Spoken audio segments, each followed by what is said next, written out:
तो let us start Gauss theorem.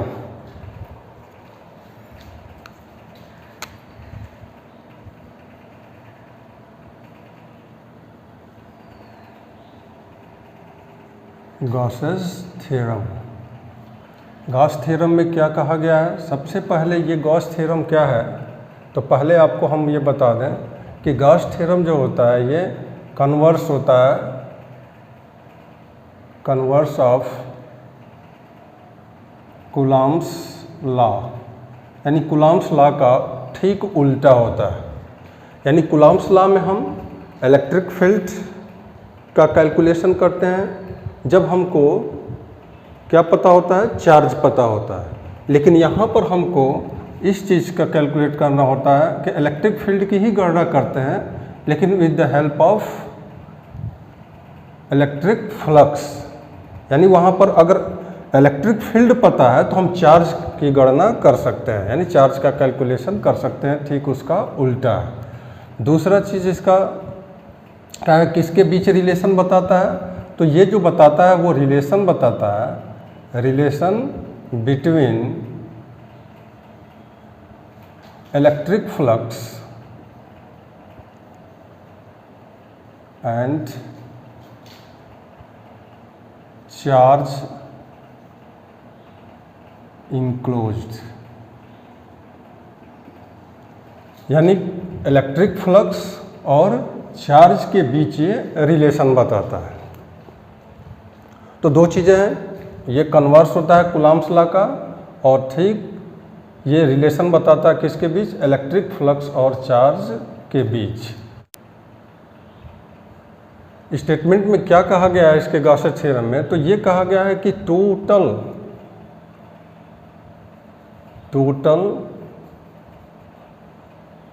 Flux through A closed surface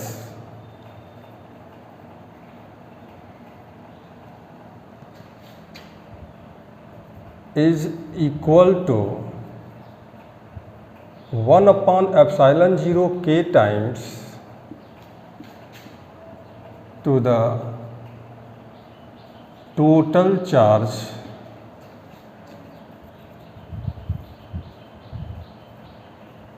enclosed inside that Gaussian surface। मतलब इस चीज़ को समझिए, कहा गया कि total flux through a closed surface that is Gaussian surface is equal to 1 upon epsilon 0 k times to the total charge enclosed inside that Gaussian surface. इसका मतलब ये हुआ कि अगर हम कहीं पर एक क्लोज्ड सरफेस रख लें, सपोज करिए कि this is a closed surface, और इस क्लोज्ड सरफेस में अगर यहाँ पर मान लीजिए तमाम चार्ज रखे हुए हैं, बहुत सारे चार्जेस हैं, इन सब का टोटल सम सिग्मा क्यू है। सिग्मा क्यू माने algebraic sum of total charge. तो यहाँ पर टोटल चार्ज अगर इतना बंद है तो कितना आउटवर्ड फ्लक्स निकलेगा, तो इस हम सरफेस को कैपिटल एस से डिनोट करें तो आउटवर्ड इलेक्ट्रिक फ्लक्स, कितना इलेक्ट्रिक फ्लक्स इससे पास करके निकल रहा होगा। यहाँ पर ये जो एरो हम दिखा रहे हैं इलेक्ट्रिक लाइन ऑफ फोर्स है, तो ये इलेक्ट्रिक लाइन ऑफ फोर्स जो फ्लक्स बाहर निकल रहा है या अंदर आ रहा है, टोटल फ्लक्स को हम मैथमेटिकल फॉर्म में लिखते हैं कि integral E dot D S. E electric field है, डी एस एक एलिमेंट्री पार्ट छोटा सा इसका ले लिया जाए डी एस, तो वो है, और ये जो है आपका इंटीग्रल होता है, इसको हम सरफेस इंटीग्रल करते हैं और यस लगा देते हैं, यानी इस टोटल एरिया से होकर के निकलने वाला फ्लक्स को ये बता रहा है। किसके इक्वल होगा, तो कहा गया कि 1 अपॉन एप्सिलॉन 0 k टाइम्स, तो 1 upon epsilon 0 k sigma Q के। यानी यह जो लेफ्ट साइड आप देख रहे हैं ये फ्लक्स है, तो फ्लक्स की वैल्यू कितनी हो गई 1 upon epsilon 0 k sigma Q. इस तरह से ये जो है इसका मैथमेटिकल फॉर्म है। This is the mathematical form of Gauss's theorem. तो ये हो गया गॉस थ्योरम का स्टेटमेंट और उसका मैथमेटिकल फॉर्म। लेकिन इसका इम्पॉर्टेंस क्या है, तो सबसे पहले हमको ये जानना होगा कि हम इसके हेल्प से अगर आप देखें तो लेफ्ट साइड भी आपको इलेक्ट्रिक फ्लक्स बता रहा है और राइट साइड भी आपको इलेक्ट्रिक फ्लक्स बता रहा है। यानी कि इलेक्ट्रिक फ्लक्स हम दो तरीके से कैलकुलेट कर सकते हैं, एक इलेक्ट्रिक फील्ड और सरफेस एरिया पता हो उसके हेल्प से, लेफ्ट साइड के हेल्प से, और दूसरा अगर हमको चार्ज पता हो तो with the help of charge, यानी राइट साइड के हेल्प से भी हम इलेक्ट्रिक फ्लक्स की गणना कर सकते हैं, कैलकुलेट कर सकते हैं। तो इसका इम्पॉर्टेंस यही है कि हमको इलेक्ट्रिक फील्ड नहीं पता है तब भी हम चार्ज के हेल्प से पता कर सकते हैं कि इलेक्ट्रिक फ्लक्स कितना पास आउट कर रहा है। जैसे कुछ हम इसका एग्जाम्पल लेकर के समझते हैं। आपसे कह दिया जाए, एग्जाम्पल ले, जैसे कह दिया जाए कि यहाँ पर हम 4 फिगर दे रहे हैं, एक क्यूब, एक स्फीयर, एक क्लोज्ड सिलेंडर,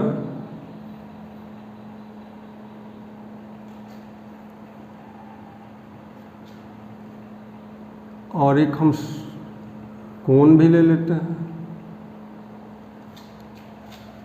4 डिफरेंट आपको ज्योमेट्रिकल स्ट्रक्चर यहाँ पर दिखाया गया है। अगर इसके सेंटर पर या कहीं भी इसके अंदर अगर हम क्यू चार्ज रख दें, सबके अंदर चार्ज क्यू ही रखा हुआ है, तो इस सब से कितना फ्लक्स बाहर की ओर निकल रहा होगा हम गॉसेस थ्योरम से निकाल सकते हैं। और यहाँ पर आप देख रहे हैं कि टोटल फ्लक्स जो इससे बाहर निकल रहा होगा सभी पृष्ठ से, जितने भी आपको कंस्ट्रक्शन दिखाए गए हैं, टोटल यहाँ पर गॉसियन सरफेस यस लिया गया है, यहाँ कोन है, यहाँ सिलेंडर है, यहाँ पर स्फीयर है। तो टोटल फ्लक्स जो यहाँ से गुजर रहा होगा, total outward flux, Gauss's theorem से फार्मूला होता है 1/ε0 के सिग्मा क्यू। तो आप देख रहे हैं कि यहाँ पर इसमें भी क्यू ही चार्ज है, एक ही है, यहाँ भी क्यू है, यहाँ भी क्यू है, यहाँ भी क्यू है, तो 1/ε0 हो जाएगा। के की वैल्यू 1 हो जाएगी क्योंकि एयर है। तो एयर के लिए के की वैल्यू 1 होती है, तो सिग्मा क्यू की जो वैल्यू हो जाएगी वह क्यू एक ही चार्ज है। तो हम देख रहे हैं कि Q/ε0 मिल रहा है, यानी चाहे यहाँ पर हम कितनी भी डिज़ाइन या शेप ले रहे हैं या कितना भी बड़ा साइज हम ले लें, अगर इसके अंदर इंक्लोज्ड चार्ज अगर कांस्टेंट बना हुआ है तो टोटल फ्लक्स सब में जो है सेम होगा। यानी सभी डिफरेंट शेप से पास करने वाला फ्लक्स सेम होगा, यानी इक्वल होगा। तो इन चारों डिफरेंट आकृति में आप देख रहे हैं सब के सब टोटल फ्लक्स जो है Q/ε0 ही होगा। तो यहाँ पर चार्ज हमको पता था कि इन गॉसियन सरफेस के अंदर कितना चार्ज अगर बंद है, तो हम इस फार्मूले से यानी गॉसेस थ्योरम के हेल्प से हम इलेक्ट्रिक फ्लक्स निकाल दिए और पता चला कि यहाँ पर अगर इनक्लोज्ड चार्ज इक्वल है तो सबका फ्लक्स सेम ही होगा। तो इस तरह से गॉसियन थ्योरम में ये कहा गया है कि किसी भी बंद गॉसियन सरफेस से गुजरने वाला टोटल फ्लक्स जो होता है वह किसके बराबर होता है, तो उसके अंदर बंद आवेश की मात्रा का 1/ε0 के गुना होता है, जहाँ पर ε0 परमिटिविटी ऑफ फ्री स्पेस और के आप जानते हैं ये डाइलेक्ट्रिक कांस्टेंट या परावैद्युतांक है। एग्जाम्पल कि एक हेमिस्फीयर है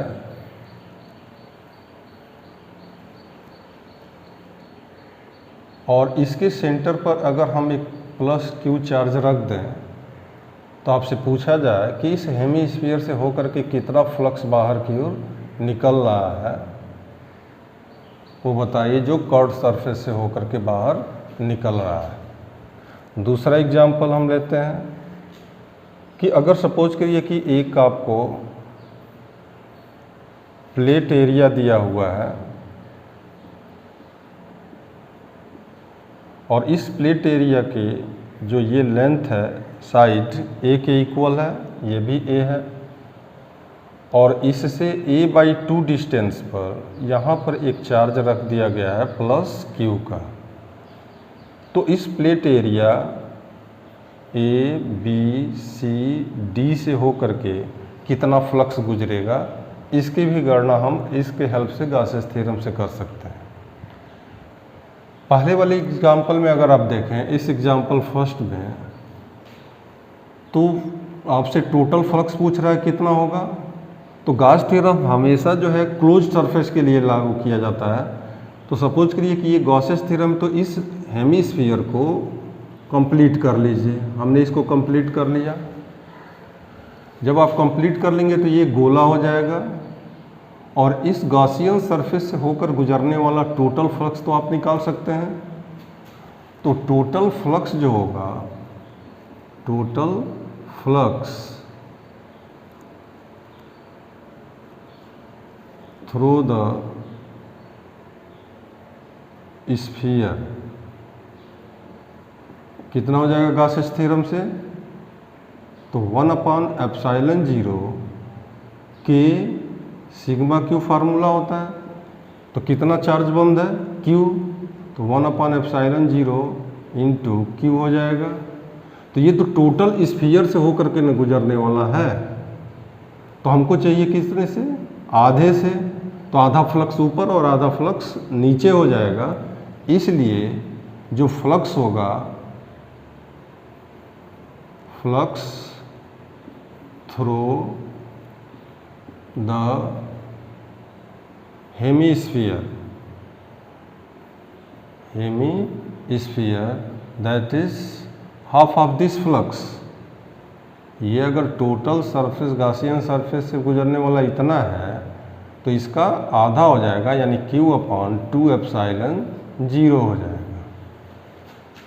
क्योंकि हम क्या हेमिस्फीयर आधे गोले का पूछ रहा था, तो पूरे गोले का निकाल कर आधा कर दिया गया, तो ये आंसर हो जाएगा। तो देखिए यहाँ पर केवल चार्ज हमको पता था तो फ्लक्स हम निकालें। यहाँ पर इलेक्ट्रिक फील्ड और सरफेस एरिया की ज़रूरत नहीं पड़ी। यहाँ पर अगर देखें तो एक प्लेट एरिया ए है जिसकी साइड ए के इक्वल है और इससे a/2 डिस्टेंस पर यहाँ चार्ज रख दिया गया है। तो आपसे पूछ रहा है कि इस प्लेट एरिया से गुजरने वाला कितना फ्लक्स है, ये बताइए, इससे गुजरने वाला फ्लक्स।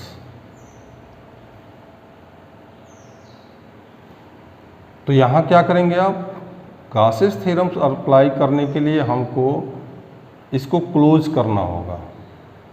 तो एक आप क्या करेंगे, क्यूब तैयार करेंगे इसके हेल्प से। और इस क्यूब को अगर हम तैयार कर लें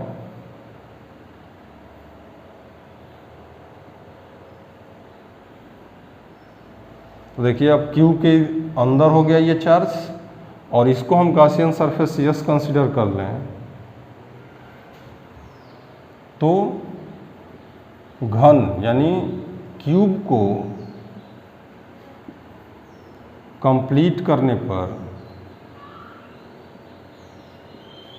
गुजरने वाला कुल फ्लक्स जो होगा, गुजरने वाला कुल फ्लक्स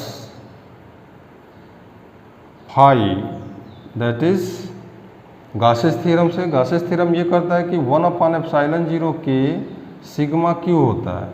के की वैल्यू एयर के लिए 1 हो जाएगा, तो 1/ε0 और कितना चार्ज बंद है क्यू के बराबर, तो यहाँ पर भी हो जाएगा Q/ε0। लेकिन ये टोटल क्यूब से गुजरने वाला है। यानी एक क्यूब में 6 फलक होते हैं। कितने फलक होंगे? 6।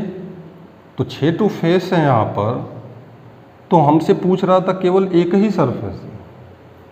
तो एक सरफेस अगर आप लेते हैं, इसका चार्ज यहाँ रखा था, तो ऐसे ऐसे 6 फलक हैं इसके। तो एक ठो फलक से गुजरने वाला फ्लक्स जो होगा एक फलक से, वह इसका 6 टाइम्स हो जाएगा। तो 1/6 यानी 6 से डिवाइड कर देंगे।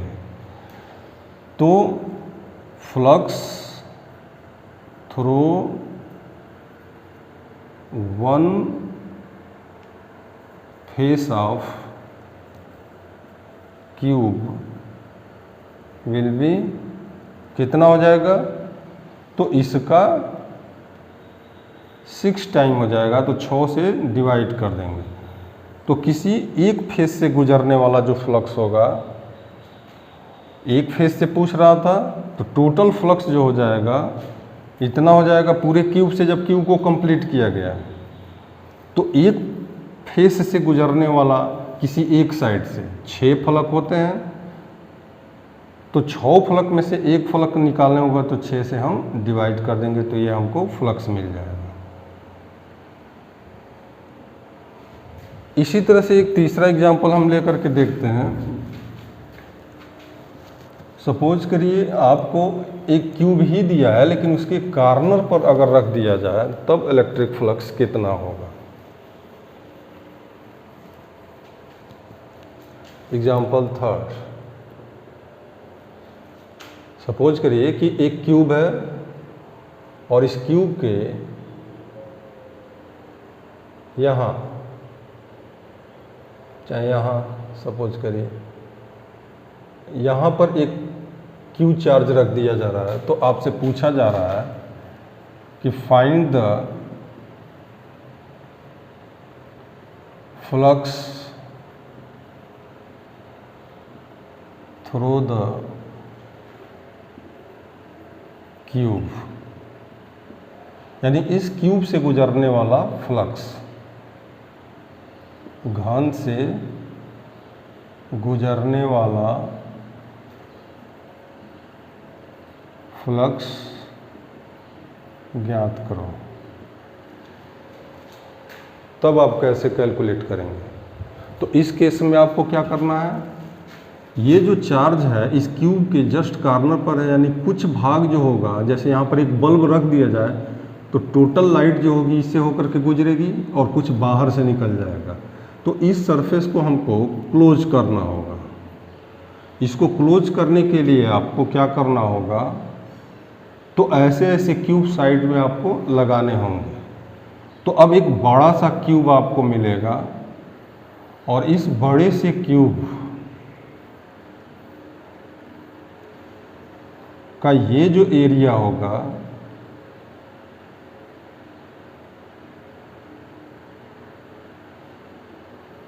ये वाला अगर आप देखें तो इसका पूरा जो ये पोर्शन होगा आपको बांटना होगा कितने हिस्से में? 4 पार्ट में। उसी तरह से ये भी आपको बांटना होगा 4 पार्ट में। ऊपर वाला भी बांटना होगा 4 पार्ट में। अब जो रखा होगा वो कहाँ रखा होगा? इसके सेंटर पर। तो ऐसे ऐसे अगर देखें तो ये जो फलक है आपका, ऐसा ऐसा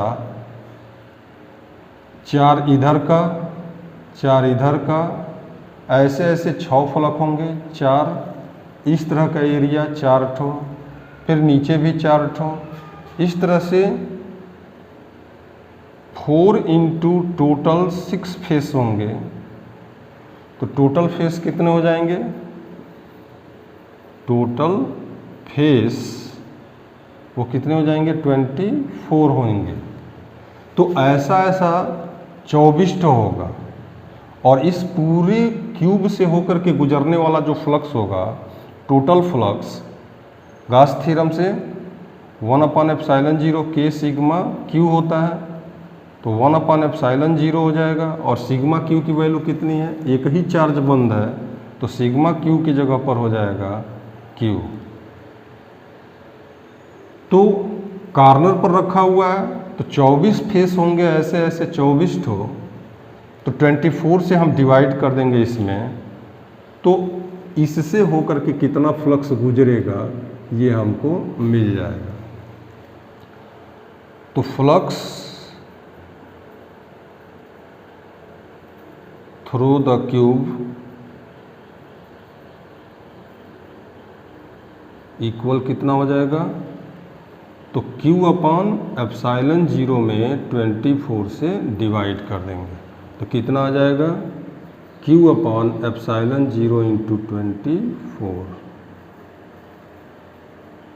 तो इस केस में जब इसको कंप्लीट करेंगे तो ऐसे ऐसे 7 और क्यूब साइड में लगाने होंगे और ऐसे ऐसे 24 ठो फलक होगा टोटल।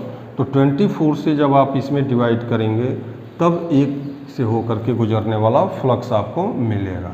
तो इस केस में आंसर होगा Q अपॉन 24 एप्सिलॉन 0। अगर Q के सेंटर पर यहाँ पर रखा हुआ है तो एक फ्लक्स से गुजरने वाला जो होगा वो Q अपॉन 6 इंटू एप्सिलॉन 0 हो जाएगा, किसी एक फेज से गुजरने वाला फ्लक्स। आधे गोले से होकर के गुजरने वाला जो फ्लक्स होगा वो कितना हो जाएगा, Q अपॉन 2 एप्सिलॉन 0, क्योंकि पूरे गोले से इतना होगा तो आधे गोले से इसका आधा कर देंगे। तो यहाँ पर 3 जो है आपको एग्जाम्पल दिखाए गए हैं गॉसेस थ्योरम के लिए। लेकिन गॉसेस थ्योरम का एक इम्पॉर्टेंट चीज़ ये है कि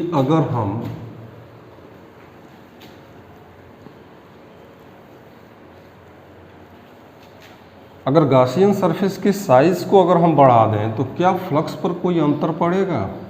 अब हम ये जानना चाहते हैं कि अगर हम गॉसियन सरफेस के एरिया को बढ़ा दें तो क्या हमारा फ्लक्स में कोई चेंजिंग होगा।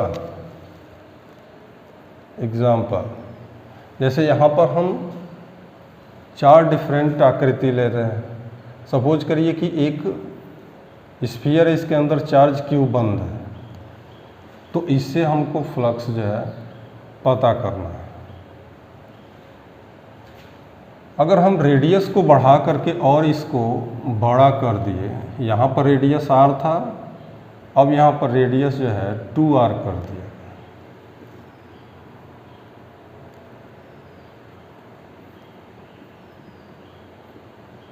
तो फ्लक्स कितना होगा। तो आप देख रहे हैं कि दोनों जेन में कि रेडियस जो है, रेडियस को अगर हम डबल कर दें तो फ्लक्स फाई में कोई चेंजिंग नहीं होता है। क्यों? क्योंकि बाई गॉसेस थ्योरम,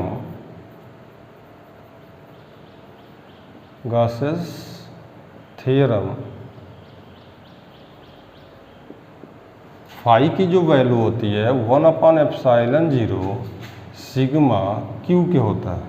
तो 1 अपॉन एप्सिलॉन 0, इसमें भी देखें तो Q ही चार्ज बंद है, यहाँ भी देखें तो Q ही चार्ज बंद है, तो Q अपॉन एप्सिलॉन 0 हो जाएगा।